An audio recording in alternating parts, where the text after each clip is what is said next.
రోజు రోజుకు ఏ విధంగా మాట మార్చేస్తారు. నిన్న నేను చూశాను, నెల్లూరుకి వెళ్ళారు, వెళితే తప్పులేదు. ఒక గౌరవప్రదమైనటువంటి ప్రశాంత్ రెడ్డి, ప్రభాకర్ రెడ్డి గారి సతీమణి, ఎమ్మెల్యే, ఆవిడ క్యారెక్టర్ను గురించి ఇష్టానుసారంగా నోరు బారేసుకున్న వ్యక్తిని మందలించాల్సింది పోయి నేరుగా అక్కడికి వెళ్ళి ఆయన ఇంకా రెచ్చగొట్టు, నువ్వు తిట్టు, ఆడవాళ్లపైన ఆంబోతుగా మాట్లాడు, నేనున్నానని చెప్పే ధైర్యం వచ్చిందంటే ఈ ఆడబిడ్డలను అడుగుతున్నా, ఇలాంటి దుర్మార్గులు రాజకీయాల్లో ఉండాలనా అని మిమ్మల్ని అడుగుతున్నా. ఆడబిడ్డలందరినీ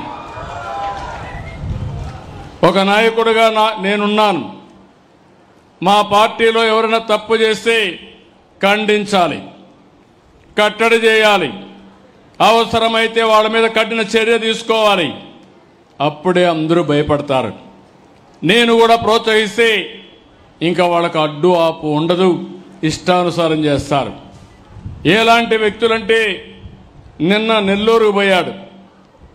నెల్లూరులో బంగారుపాలెం పుట్టింది, చిత్తూరు జిల్లాలో బంగారుపాలెం ఉంటుంది.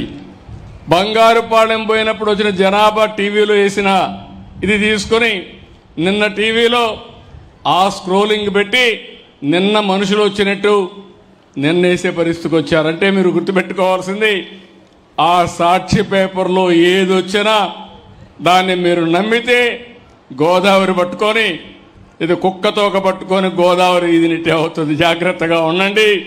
మభ్య పెడతారు, మోసం చేస్తారు, మిమ్మల్ని ముంచేసే పరిస్థితికి వస్తారు. నేను అందుకనే ఇప్పుడు చెప్తున్నా, ఏమీ బాధ లేదు. తోక తిప్పితే తోక కట్ చేస్తా, మంచిగా తిరిగితే నాకేం బాధ లేదు. మీరు పోయి చెప్పండి, నన్ను తిట్టండి, తిడితే ప్రజలకే నేను చెప్తా, ప్రజలే అర్థం చేసుకుంటారు ఎవరేం చేశారో. అట్లా కాకుండా మభ్యపెట్టి మోసం చేసి ప్రజలకు అసౌకర్యం కలిగించాలంటే సాక్ష్యాధారాలతో పెట్టుకుని, ఇప్పుడు అంతా టీవీలు వచ్చేసాయి, సీసీటీవీ కెమెరాలు పెట్టేసా, ఎవడైనా ఎక్కడైనా తోక తిప్పితే డ్రోన్ కూడా పైన తిరుగుతూ ఉంటుంది. తోక తిప్పినోడికి పోలీసు కూడా పోయే పని లేదు, నేరుగా కేసు పెట్టే పరిస్థితి వస్తుంది. అలాంటి పగడ్బందీ వ్యవస్థకి శ్రీకారం చుట్టారని మరొక్కసారి మీ అందరికీ విజ్ఞప్తి చేస్తున్నా. అందుకే నేను చెప్పాను, ఈరోజు మీరు చూస్తే హాస్పిటలైజ్ అయిన వాళ్ళకి 14,703 మందికి హాస్పిటల్లో ఇచ్చాం. ఓల్డేజ్ హోమ్లో ఉంటే అక్కడ పోయి 20,587 మందికి ఇచ్చాం. ఒక సెక్రటరీ నుంచి వేరే సెక్రటరీకి వెళ్ళిపోతే అక్కడ దగ్గర 31,496 మందికి ఇచ్చాం. ఎవరైనా వికలాంగులైన విద్యార్థులు హాస్టల్లో ఉంటే వాళ్ళకి దగ్గర 3,683కి ఇచ్చాం. ఇంకో పక్కన కొంతమంది నిద్ర సెక్రటరీకి వెళ్తే అక్కడ 91,456 మందికి ఇచ్చాం. కొంతమంది నరేగా పనులకు వెళ్ళిపోతే ఆ కూలి పనులు వాళ్ళకి డబ్బులు పోకూడదని అక్కడికి వెళ్ళి 19,657 మందికి ఇచ్చాం. ఇంకో పక్క బంధువులింటికి పోతే ఇంతమంది ఎగ్గొట్టేవాళ్ళు, వాళ్ళ బంధువులింట్లో ఉంటే అక్కడ కూడా పింఛనిచ్చే ఏర్పాటు చేశాను.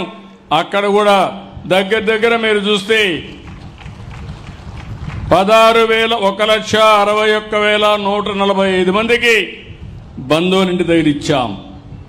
ఇంకొక పక్కన మీరు చూస్తే కొన్ని రాంగ్ జియో ట్యాగింగ్ తప్పబడింది, అవి కూడా ఒక 26,079 ఉన్నాయి. అవి కూడా కరెక్ట్ చేస్తామని చెప్పి కూడా నేను మీకు తెలియజేస్తున్నా.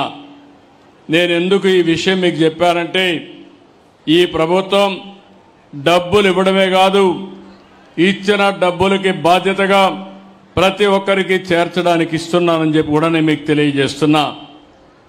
ఇంకో పక్కన మీరు ఒకసారి చూస్తే ఈ నెలలో 1,08,499 మంది వితంతువులు ఉన్నారు. వాళ్ళకి ఇవ్వాలి, ఇవ్వకుండా ఎగ్గొట్టారు. వాళ్ళందరికీ నెలలో ఇచ్చా. దీనికి 43,40,00,000 అవుతుంది.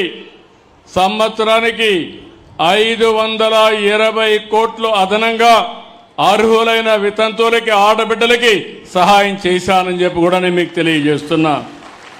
ఇలాంటి కార్యక్రమాలు ఇచ్చి మనం ముందుకు పోయే పరిస్థితికి వచ్చాం.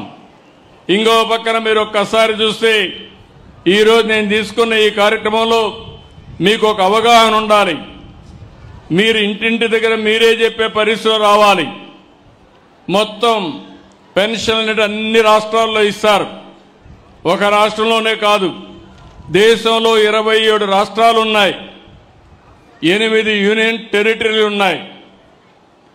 ఈరోజు నేను చెప్పినట్టు ఆంధ్రప్రదేశ్లో 32,143 కోట్ల రూపాయలు సంవత్సరానికి పింఛనిచ్చే ఏకైక రాష్ట్రం భారతదేశంలో ఆంధ్రప్రదేశ్ రాష్ట్రం. మన తర్వాత తెలంగాణ 8,179 కోట్లు, కేరళ 7,295 కోట్లు, హర్యానా 7,194 కోట్లు, వెస్ట్ బెంగాల్ 5,460, రాజస్థాన్ 5,160. నేను ఎందుకు ఈ విషయం చెప్పానంటే ఏమి ఇచ్చారని అడుగుతున్నారు. కొంతమందికి ఇంకా కావాలని ఆశ ఉంది, తప్పు లేదు. అయితే మీకు తెలియాలి, ఈ ప్రభుత్వం సంవత్సరం 32,146 కోట్లు, దగ్గర దగ్గర 64 లక్షల మందికి, 64 లక్షల కుటుంబాలకి 4,000, 6,000, 10,000, 15,000 ఇచ్చే ఏకైక ప్రభుత్వం ఈ ప్రభుత్వం. దీనికంటే గొప్ప కార్యక్రమం ఏముందని అడుగుతున్నా. నాకు కూడా ఒక తృప్తి, ఒక ఆనందం. జీవితంలో పేదవాళ్ళకు సహాయం చేస్తే అందులో ఉండే తృప్తి ఏ కార్యక్రమం చేసినా ఉండదని చెప్పి కూడా నేను మీకు తెలియజేస్తున్నా. అందుకని మీరు కూడా ఒకటి గుర్తుపెట్టుకోవాలి, ఇలాంటి ప్రభుత్వాన్ని ఎప్పటికప్పుడు మీరు కూడా అభినందించే పరిస్థితి రావాలి. అందుకే ఈరోజు నేను ఇక్కడికి వచ్చినప్పుడు గుర్తొస్తుంది, మొన్ననే కడపలో మహానాడు పెట్టాను. మహానాడులో నేను ఒక మాట చెప్పాను, తొందరలోనే కడపకు స్టీల్ ప్లాంట్ పెట్టిస్తా, రాయలసీమ స్టీల్ ప్లాంట్ వస్తుందని చెప్పాను. అనుకున్న ప్రకారమే స్టీల్ ప్లాంట్ శాంక్షన్ చేశాం, డెవలపర్ని ఐడెంటిఫై చేశాం, జిందాల్ వర్క్ ప్రారంభించాడు. నేను ఒకటే చెప్పాను, దాన్ని కూడా వీలైనంత తొందరలో చేయాలి. అది కూడా మీరు ఒకసారి చూస్తే రాబోయే రోజుల్లో 2028 డిసెంబర్ కంతా ఫేజ్ 1 పూర్తి చేయాలని చాలా స్పష్టంగా ఆదేశాలు ఇచ్చాను. ఈ ప్రాజెక్ట్ వస్తే ఈ యొక్క జమ్మల మడుగు, ఈ టౌన్ కానీ పరిసర ప్రాంతాలు కానీ చాలా అభివృద్ధి అవుతాయి. ఆటో పైలట్లో అభివృద్ధి అవుతుంది. మీరు ఒక్క విషయం గుర్తుపెట్టుకోవాలి, దేన్నైనా చెడగొట్టడం, పడగొట్టడం చాలా సులభం.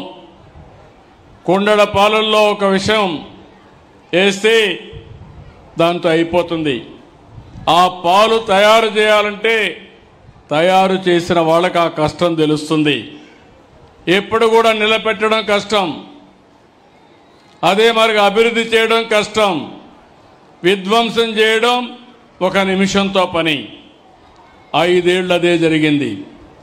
రాష్ట్రాన్ని విధ్వంసం చేశారు, చాలా సమస్యలు సృష్టించారు, కేంద్రం ఇచ్చే పథకాలను నిలిపేశారు, 10 లక్షల కోట్ల రూపాయల అప్పులు చేశారు.